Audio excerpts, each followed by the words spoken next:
Olá pessoal, tudo bem? Meu nome é Flaviana Nascimento. Vamos dar início hoje na matéria de Ciências Naturais. Bom, vamos dar sequência então. O módulo de Ciências Naturais ele está dividido em três aulas. Então, a primeira, que é a de hoje, trata da matéria e das suas propriedades, ou seja, do que as coisas são feitas. E a segunda aula, ela vai falar de fluidos, calor e energia, beleza? Então ali o comportamento, né, de líquidos e gases, temperatura, pressão, atmosfera. E a terceira ela vai vir para mecânica e movimento, que aí seria as máquinas, atrito, o torque e a energia.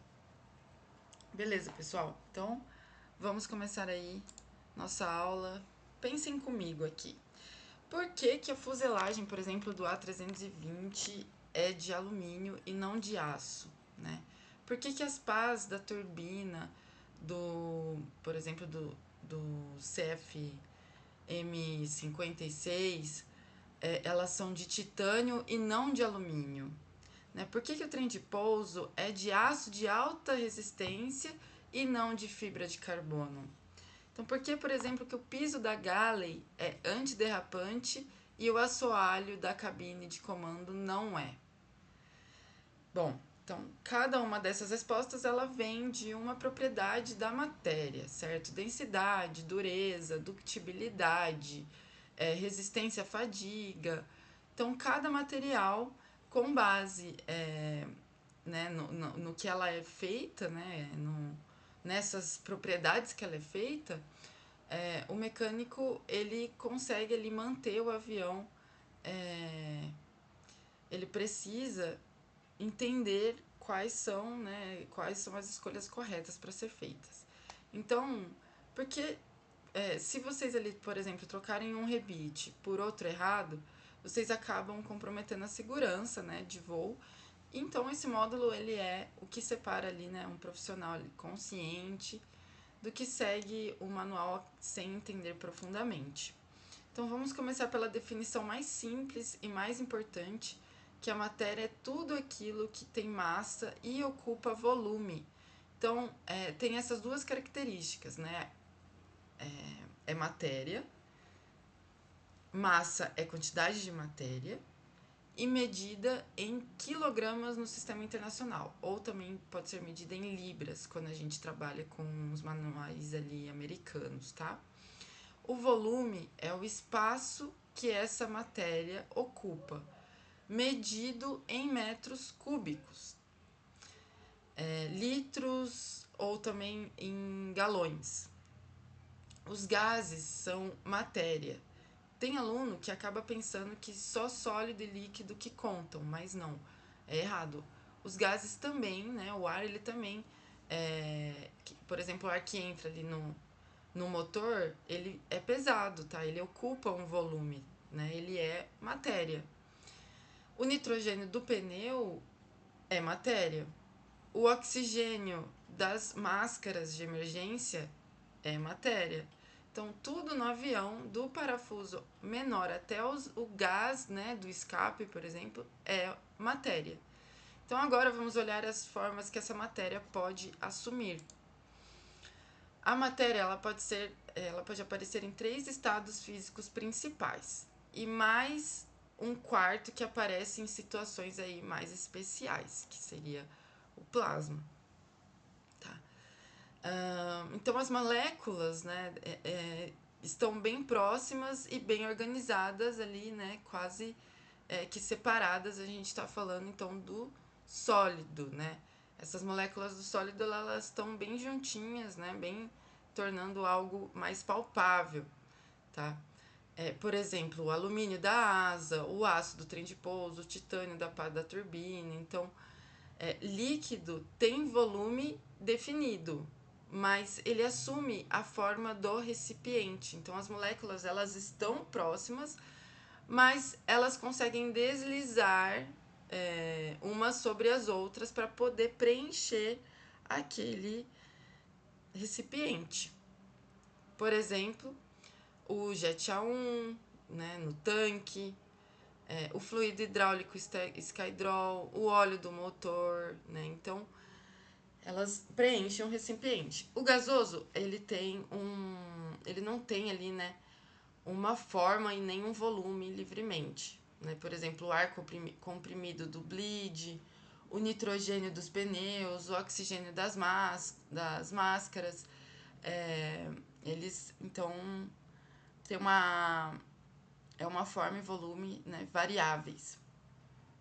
E o quarto estado, que seria o plasma, são gases ionizados. É o que aparece, por exemplo, num raio caindo na asa, e também, por exemplo, nas descargas dos descarregadores elétricos.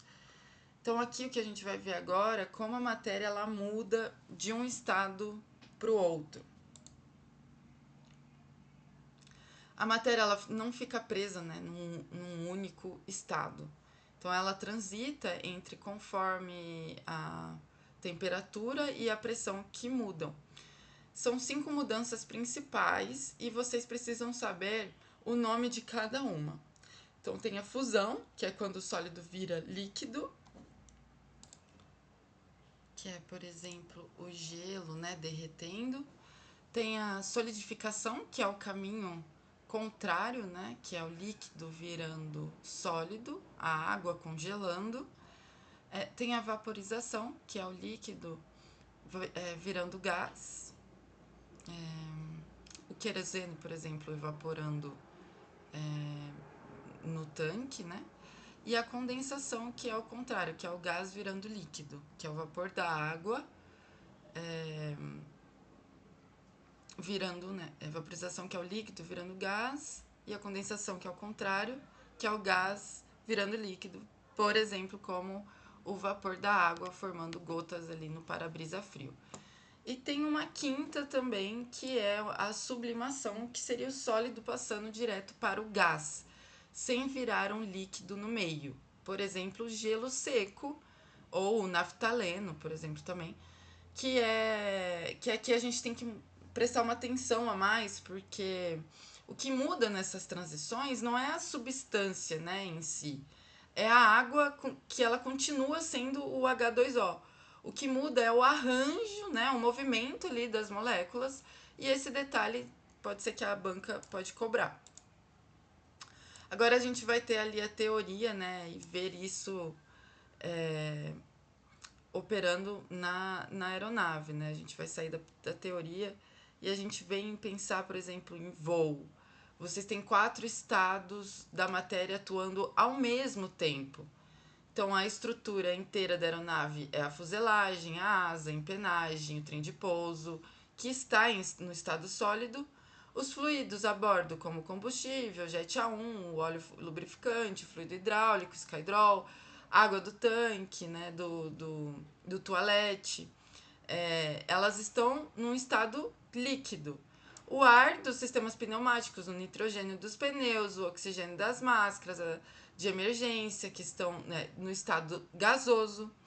Então, por exemplo, quando a aeronave atravessa uma tempestade, e aí ela recebe uma descarga atmosférica, né? E aí aparece o plasma, né? O gás ionizado nas pontas das asas. Tem um pouco mais ainda que a gente pode pensar, que, por exemplo, o gás ionizado nas pontas das asas, que seria ali o plasma. Tem também o gelo na asa em voo, que é, por exemplo, a sublimação parcial, água condensando diretamente como cristal, certo? Que aí vira o gelo. Tem o sistema de degelo, que ele trabalha exatamente com a mudança de estado controlado. Então, tudo se conecta. Agora a gente vai olhar as propriedades. Toda matéria, sem exceção, tem propriedades gerais. Por exemplo, características comuns que existem em todas as substâncias. Massa é a quantidade de matéria. Volume, o espaço ocupado da matéria, né? Inércia, que é a resistência a mudar de estado de movimento. Impenetrabilidade, né? Dois corpos, eles não ocupam o mesmo lugar ao mesmo tempo. Divisibilidade, que é a possibilidade de fragmentar. Compressibilidade, que alguns materiais eles permitem reduzir o volume, outros não permitem, né, quase nada. E depois, por exemplo, também tem elasticidade, né, que é a capacidade ali de voltar a uma forma original depois de ter saído dela, né, depois de deformado. E repare também que essas propriedades elas existem em qualquer matéria, como o ouro, o alumínio, o ar, a água, o plástico, tudo tem massa. E tudo que tem massa ocupa volume, tem inércia. E o que muda de uma matéria para outra são, então, as propriedades específicas que a gente vai acabar vendo no próximo slide. Então, as propriedades específicas são as que diferenciam uma matéria de outra. Né? Por exemplo, a primeira, ela é densidade, que é quanta massa cabe num determinado volume. A fórmula é ρ, né, que é o P, é o ρ, que é esse P aqui, é igual a M sobre V, tá? O chumbo, ele é denso, o alumínio, ele é leve, e é por isso que a fuselagem, ela é de alumínio, porque muita resistência por pouca massa. Ponto de fusão e ponto de ebulição são temperaturas térmicas exatas de mudança de fase, né? Então, cada matéria tem o seu ponto de fusão e o seu ponto de ebulição, certo? O alumínio, por exemplo, ele funde a 660 graus Celsius. O titânio, ele funde a 1668 graus Celsius. Por isso que a pá de turbina, ela opera acima de 1000 graus, que ela não pode ser de alumínio, né? Então, ela precisa ser de titânio. Condutividade, né? Condutividade, capacidade de transmitir fluxo de calor e eletricidade, tá? Térmica e elétrica, tá? Então, o cobre, ele conduz muito bem. O plástico, ele conduz muito mal. Por isso que a gente vê aí muitos fios elétricos, o condutor é o cobre. E a dureza, né, que a gente vai ver aí com calma um pouco mais para frente. Então, cada uma dessas propriedades define onde o material ele pode ser usado. A matéria, ela pode ser pura ou em mistura. Então, substância pura é aquela formada por um só tipo de átomo ou molécula. Por exemplo, o alumínio puro, né? A água destilada, o oxigênio. A mistura quando duas ou mais substâncias estão juntas.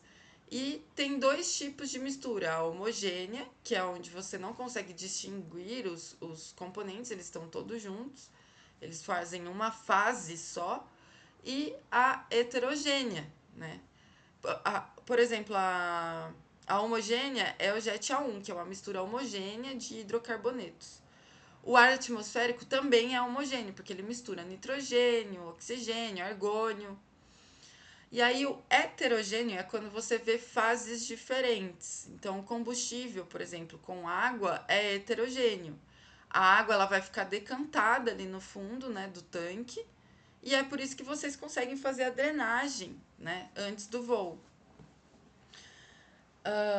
O óleo lubrificante também, né, com partículas metálicas, ela também é heterogêneo.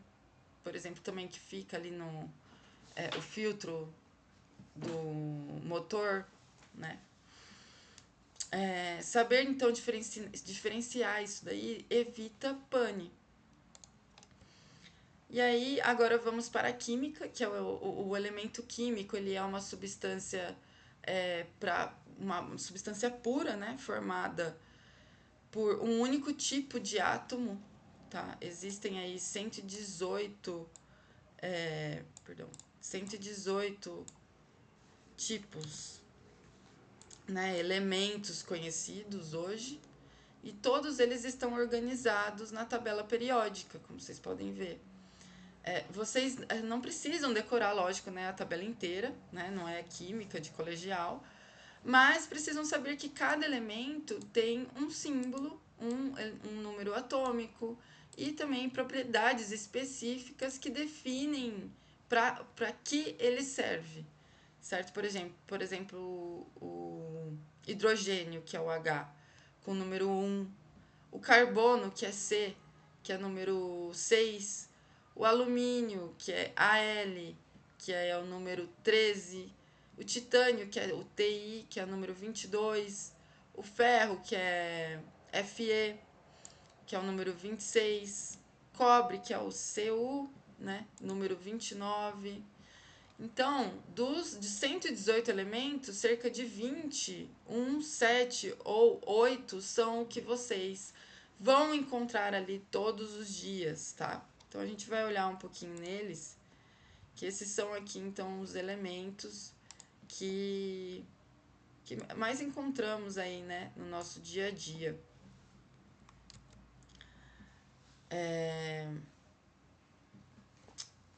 O alumínio, né, ele, que é o símbolo AI, AL, o elemento mais usado em estrutura de aeronave, que é leve, é resistente, é fácil de trabalhar, né, de moldar ele. A fuselagem, as asas, empenagem, né, que tem. O titânio, por exemplo, o TI, que é usado onde a gente precisa resistir a calor extremo, pás de turbina, partes quentes do motor, fixadores especiais, certo? Então, conhecer um pouco deles é importante. Pausem aí, identifique-os, gravem, né? Escrevam para poder gravar. Bom, aí aqui a gente vai para um conceito também importantíssimo, né? Que é quase nenhum metal é usado puro na aviação, certo? Então, deixa aqui, ó. Então, por que que quase metal não é usado puro, né? Na aviação? Por que que eles são combinados? Porque metal puro, geralmente, ele é mole demais, ou frágil demais, né? Ou, muito mais, ele não resiste à corrosão. E aí a solução é fazer uma liga, né? Que é combinar dois ou mais metais para poder obter propriedades melhores que as do material original. Por exemplo, né? Exemplo clássico aí que a gente tem. Então, a solução então é fazer, né, a liga, né, combinar dois ou mais metais para poder obter propriedades melhores que as do material anterior, né, original. Por exemplo, o clássico alumínio puro, ele é mole, ele dobra com a mão. Então, por exemplo, a liga de 2024T3, que é alumínio com cobre e magnésio, ele é estrutural. Ele é usado na fuselagem por exemplo, do A320, do 373, do 737, de praticamente toda aeronave comercial. Outro exemplo, por exemplo, é o titânio puro, ele é muito caro e é difícil de trabalhar, mas a liga TI 6AL4V, que é titânio com 6% de alumínio e 4% de vanádio, é a mais usada em motores aeronáuticos, certo? Então, o aço, por exemplo, de 4340, né, com cromo, níquel e molibdênio, ele é o padrão do trem de pouso, tá? Então, liga é o segredo da aviação moderna. Vocês já viram um átomo lá em eletricidade, né? E então essa parte ela é revisão ali bem rápida, tá? Todo átomo tem 3 partículas principais, com carga positiva, com carga negativa e o nêutron. Então eles estão girando, né, em volta na eletrosfera, né, onde na eletrosfera está os elétrons com carga negativas. O próton ele define qual é o elemento, né, que a gente tá, que o átomo é, né? E, por exemplo, 6 prótons é carbono. O número de prótons, ele é fixo, tá? Ele não muda. Então, é aqui que vai uma pegadinha clássica que pode cair na banca, certo? Que o próton nunca se move. Quando a gente fala que um átomo virou um íon positivo, ele não ganhou prótons, ele perdeu elétrons, tá? Que é o que se move e, e fica ali girando nas camadas, tá? Próton, ele fica quietinho ali no núcleo, tá? Do início ao fim. Então, guarda essa frase para vocês lembrarem. 2 conceitos aqui também pra gente amarrar, que é o número atômico, tá? O símbolo Z, que é o número de prótons no núcleo. É a quantidade do elemento. Então, o carbono, ele tem o Z igual a 6. Sempre, tá? Isso não muda. O alumínio, ele tem Z igual a 13. Também sempre, não muda, tá? É a massa atômica. O símbolo A é a soma de prótons mais os nêutrons, que é aqui que entra o detalhe. O número de prótons, tá? Ele não muda, como eu disse, mas o número de nêutrons, ele pode variar dentro de um mesmo elemento. Quando isso acontece, a gente tem um isótopo, tá? Que são os mesmos elementos, né? Mesmo elemento, mesmo Z, mas a massa atômica é diferente, tá? Por isso, por que isso daqui importa para vocês, né? Porque alguns isótopos, eles são radioativos. E na manutenção a gente usa o isótopo radioativo para poder, por exemplo, identificar, fazer, né, inspeções não destrutivas, que a gente lembra do NDT ou ENT, né? Ensaios não destrutivos, END, que tem uma gama-grafia, né, industrial. Então, o isótopo, por exemplo, de irídio 192 ou cobalito, o cobalto, né, que emite raios gama que atravessam metal e revelam ali as trincas internas, arranhaduras, né? Então, inspeções críticas, por exemplo, em solda de fuselagem, em par de turbina, né? Tudo é baseado em isótopo, beleza? Que aí os elétrons, eles não ficam soltos em volta do núcleo, tá? Eles se organizam ali em camadas, assim como tá na foto. A primeira camada é a mais próxima do núcleo, né? Ela comporta ali no máximo 2 elétrons. A segunda comporta até 8, a terceira até 18 e assim por diante. Então, a camada mais externa, que está mais longe do núcleo, ela recebe um nome especial que é chamada de camada de valência. Os elétrons dessa camada, elas são chamados de elétrons de valência, que é aqui que está o detalhe, né? Importante. São esses elétrons, né, da última camada de valência que definem o comportamento químico do átomo. Então, são eles que participam de ligações com outros átomos. São eles que viram elétrons livres, tá? Num condutor, que eles se desgarram e viram os elétrons livres. Então, por isso que o cobre com um elétron de valência, francamente, né, que ele é menos... ele é um elétron de valência dentro da última camada de valência, né? Que ele é preso, né? Só tem um que é preso, né? É um excelente condutor, o cobre. Por isso que o gás nobre, com a camada de valência completa, ele é inerte. Então, a camada de valência, ela manda ali na química. O que é uma molécula, né? Então, a molécula é quando 2 ou mais átomos se unem e eles formam uma molécula. A molécula é a menor parte de uma substância composta que ainda mantém as características dela.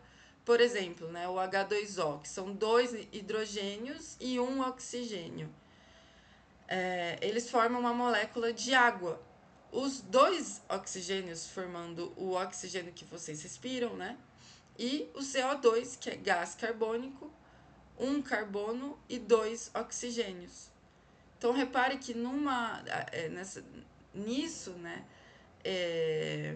separadamente, os átomos eles têm propriedades muito diferentes deles, né? Então, o hidrogênio sozinho ele é um gás explosivo. O oxigênio sozinho ele é um gás comburente, tá? Então, juntos a gente tem a molécula de H2O, que forma a água, que é, né, tão importante para o nosso planeta Terra.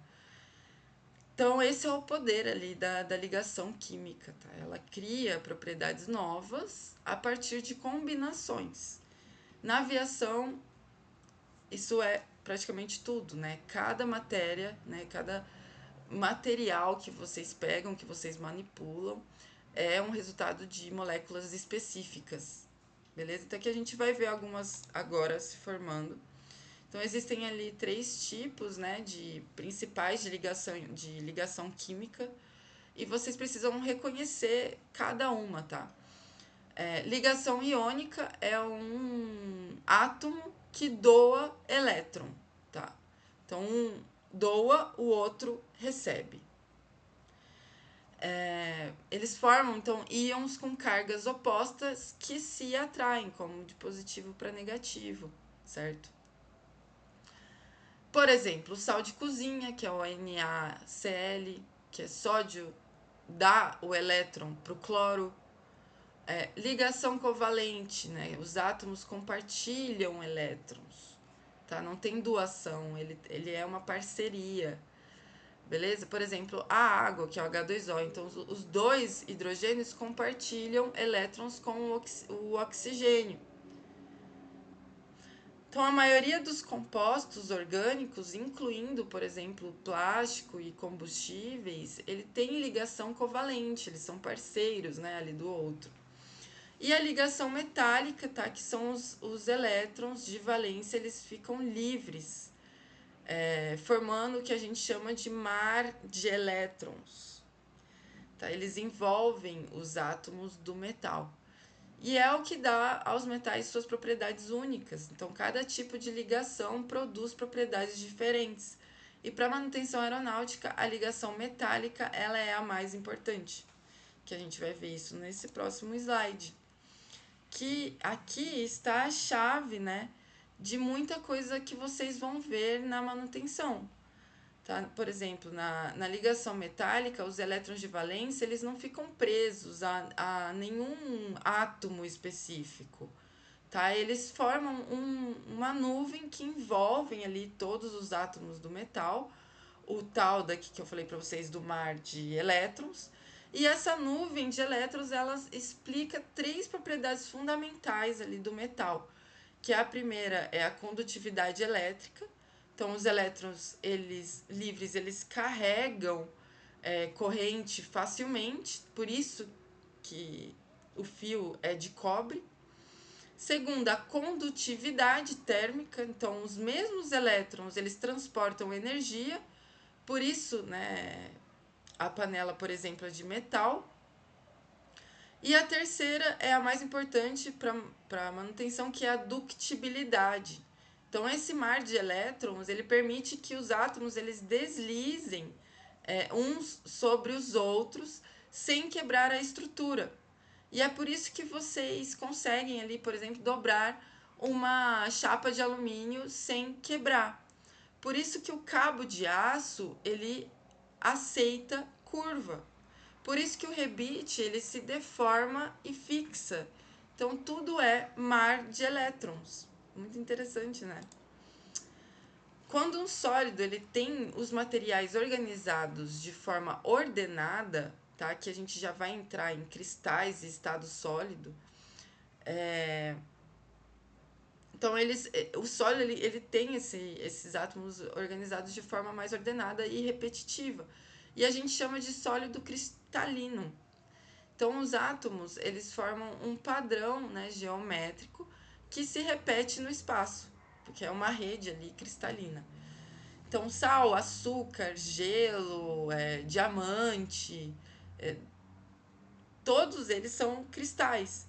Então, e o mais importante ainda para vocês, que praticamente todos os metais usados em aviação são cristalinos. Por exemplo, o alumínio, o titânio, o ferro, o cobre, todos eles têm uma estrutura, né, a inicial, cristalina interna. Então, existe também o sólido amorfo, que é, por exemplo, o oposto disso, que são átomos sem ordem, tá? Que são dispostos aleatoriamente. O vidro, por exemplo, é um exemplo clássico. O plástico também é um amorfo. Por que tudo isso daqui que eu estou falando importa, né? Porque a estrutura cristalina, ela determina como o material se comporta sob a carga. Então, sob o calor, sob a fadiga. Então, saber que o alumínio da fuselagem tem estrutura cristalina é o primeiro passo para entender por que ele falha de um jeito e não de outro. Beleza? Pessoal, então essa daqui é a nossa primeira aula. Deixar aí vocês curiosos para as próximas aulas. Muito obrigada e continuamos. Até a próxima!